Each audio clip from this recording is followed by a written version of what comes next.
Welcome back to Absolute Neanima, the series about Arknight's coolest operators in the coolest niche. And today is our first double feature, and hopefully our last, because that thumbnail is making me question my Photoshop skills again. Like, Sissy, how am I supposed to fit Bina here? Like, without it looking awkward, that is. If you got any suggestions, put it down in the comments. I'll be glad to hear them out and try them. Hey, I am making an exception today for this double feature, though, for two reasons.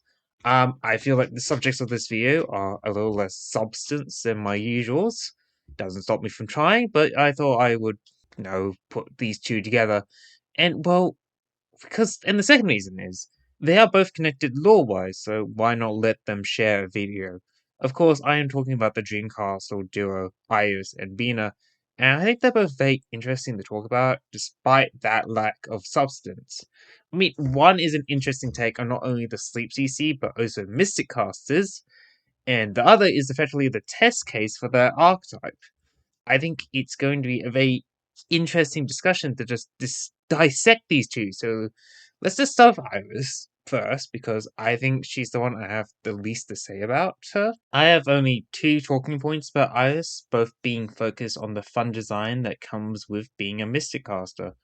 You see, the key part of a Mystic Caster's identity is the charge storing gimmick, and how each Mystic Caster approaches that gimmick is interesting. Like, take Indigo, who turns them into potential binds, which means more charges equal more chances to bind. Or on the other hand, Harmony swaps to only attacking blocked enemies, so she can store charges for tanky targets while she drowns out the weak chaff. Ayas kind of does both in a very interesting fashion that unfortunately doesn't really work. It's hard to describe how it works. Unlike her talent base, stored treasure lets her increase the damage of her stored attacks. Basically, normally a basic attack with a charge would deal your base attack value twice as per each charge is equal to the base. Basically, when calculating for charges on Mysticasters, just multiply your base attack by the number of charges you have, plus your normal attack. Iris is different because while a normal Mysticaster charge attack is their base attack times by the number of charges they have, her calculations are slightly more complicated.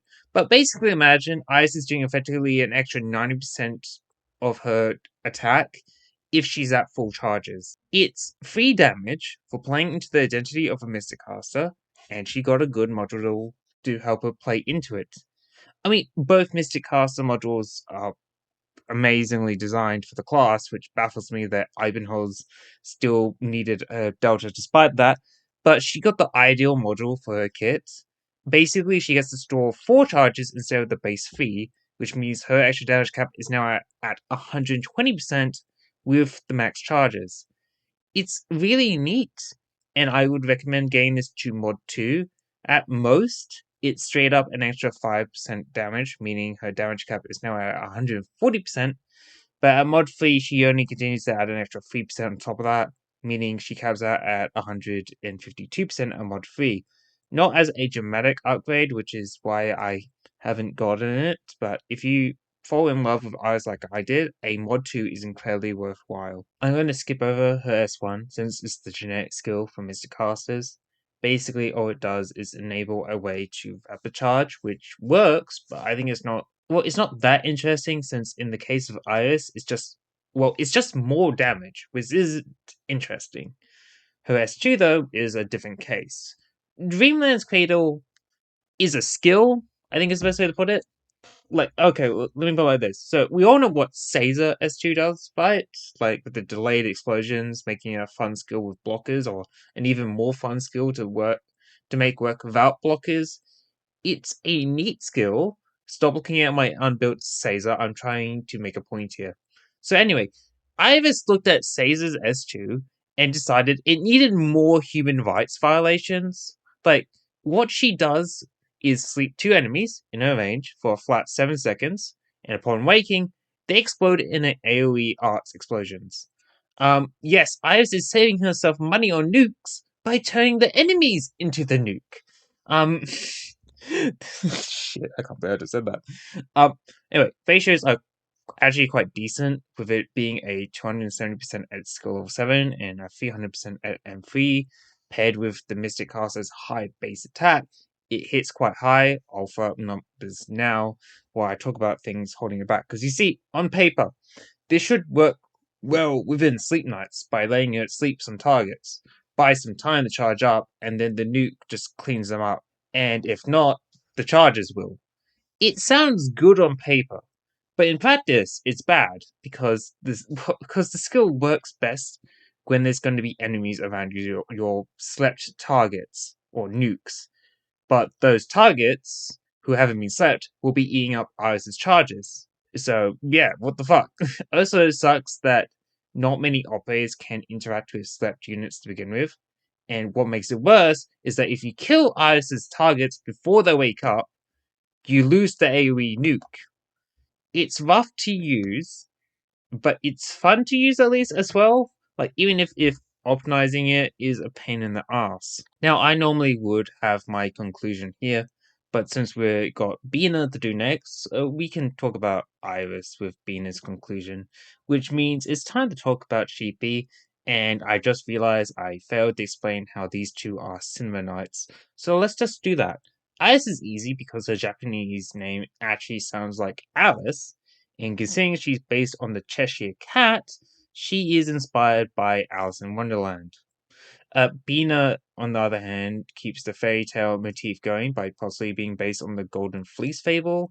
Although I think her being a sheep is just makes her one of those sheep you count to go to sleep. The real reason why Bina is here, though, is because of, well, Nian. Everything comes back to Nian, and you can't escape her. This is 3 degrees of Nian bacon now. You see, in the Nian skin, Bina and her I can't believe I just said Nian Bacon. Like, people are gonna get the fucking 3 degrees of Kevin Bacon joke. Yeah, okay. Anyway, back on point. You see, in the Nian skin, Bina and her doll Annie can be seen doing the shining in the background. That is it. That's why Bina is here. And if you think that reasoning sucks, this is my series, so suck it up. You all decided you wanted to keep watching after that terribly mid video. So this is on you if you're still here. Now, Bina is interesting to talk about because she was the first of her archetype, so they tend to be played safe as they get a feel for the class. Because of that, Bina is very simple by design with some very interesting design quirks. Like, let's take her talent to begin with, Bina's Protractor, where her doll does art damage and takes 43% less physical and arts damage. And this is with max pots because welfare, and this is really interesting. Like, they clearly wanted doll keepers to be lightning rods for damage, as we see in Bina's talent. But then they made Kazemaru Inspector Ultra, who tilted doll keepers into damage dealers.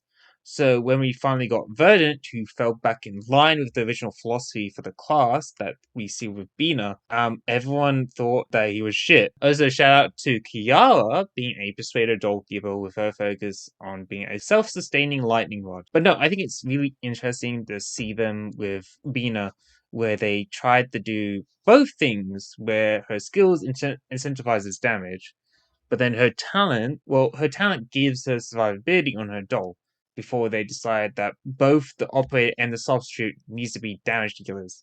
It's just really interesting how they experimented with the class, and I'm glad we got Ayana and then Wakabe after Verdant, who further experimented into the possible utility you can do with doll keepers.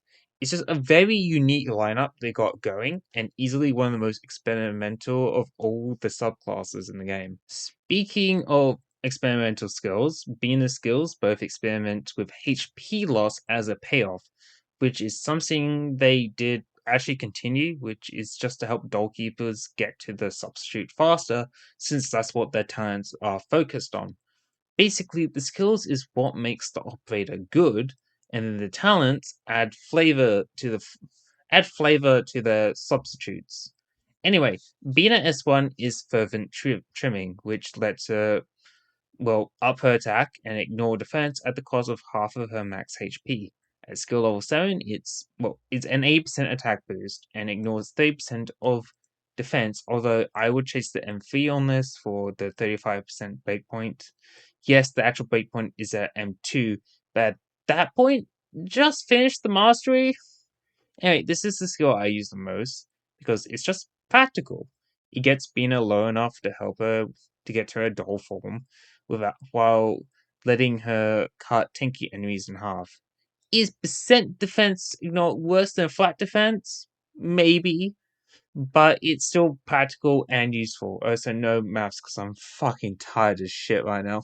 Her S2, Rapid Trimming, is more for rapid clearing chaff units. Just give her just gives her more attack and attack speed, but then she loses 4% of her HP every time she attacks. The game plan is basically to drain herself empty super fast while cutting a bitch up. It probably hits harder than S1, considering it's only 10% less attack than S1 M3, when S2 is also at M3, but M3 S2 M3 also adds plus 80 attack speed, which is fucking obscene with that value. I'm just saying. Also, no maths because I hate calculating attack speed increases in this game. But going by Phil, you will probably end up using this skill the most. Bina can actually kill herself without too much effort from the enemy with this skill, unlike S1. And I think she's going to be more likely dealing with chaff units than actually tanky elites when you're using her, just because of her cheap DP cost. In other words, mastery this skill first, and don't do what I did with my Bina, which still looks better than my Maya. I didn't talk about Bina module, and that's because I don't think it's a very interesting module. Basically what it does is it gives you the mod Y trait, which just gives Annie more HP, which is like okay, kind of bland. And mod fee just adds 5% more reduction, so it's in the oof tier of 5-star module design.